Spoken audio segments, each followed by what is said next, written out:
It all started when a neighbor cut down a red oak tree. We hired a sawyer to slab it up for us, and we took it to a kiln and had it dried.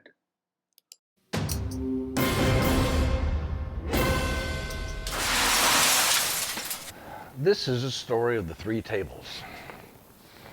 So our church woodworking group was asked to build 3 altar tables for our church. We have a rather large church, about 6,000 on the membership rolls. And we have lots of areas where people worship. And so we needed one for the youth group, the kind of like high school group. We need one for the children's area. And they wanted a modern service altar table as well. So that's our undertaking. So let me show you what we have so far. This table will go into our senior high worship area. This is red oak, and we were fortunate enough a member had a neighbor that had a red oak he was cutting down, and we were able to gain access to that lumber, and we had it dried. The challenge was we had it vacuum kiln dried, which is a very fast method, and some of the legs or some of the thicker parts of the wood, for example, the 8/4, had honeycombing, and that's a process where the inside of the wood splits because it's dried too fast. Let me give you an example. We're going to go from the top and we're going to go down to the sides, and you can see all the legs where we have a black epoxy, and that was where the honeycombing had taken place in some of the internal part of the wood. And you don't always find it until you start to mill your lumber. So we use this as a feature in this particular table.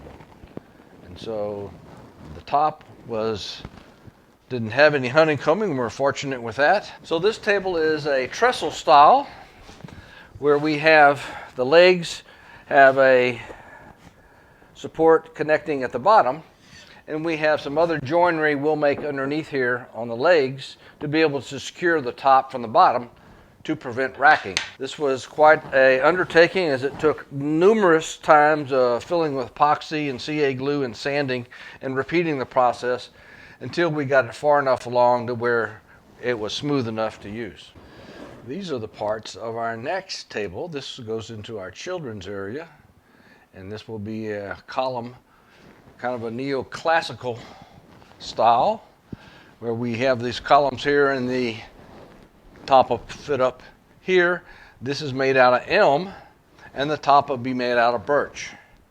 And these would be the pieces that will go up here for the top of the support to attach to the underside of the top. So this is the top. We have it glued up and cut to size. Now all we have to do is go in and finish planing and sanding, get the top smooth, and then we're going to put a little OG edge treatment on this to kind of match that. And then we'll build this apron to give it a little more weight at the top. And our third table is in the design phase.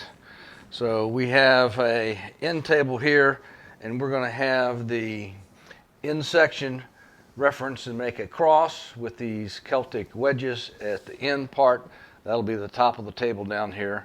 Again, it'll be about 36 to 38 inches tall with a apron, and we are working on evaluating whether to do an inlay banding on that. More to come later. While overall these are quite ambitious to undertake 3 tables of this size, each of them is about 24 by 48 to 50 inches long. So thank goodness we have a number of guys in our wood shop to help us. We've all pitched in and done the work on that. So the key on the challenge on each table is a little bit different. This one was working with the honeycombing of the wood as it split and filling it in with epoxy. That was a challenge. We have finished this with black Rubio monocoat. Has a lovely finish on that. And then over here on our other table, we had some lovely elm wood, but we didn't have enough to make a top of it, so we went and got some birch, and we'll be working on that one next. So stay tuned. I'll tell you more about the 3-table project as we get farther in the builds on each of these tables. So if you liked our video on building 3 tables, give us a thumbs up. want to see more of our videos, consider subscribing down below. And as usual, come back and see me real soon.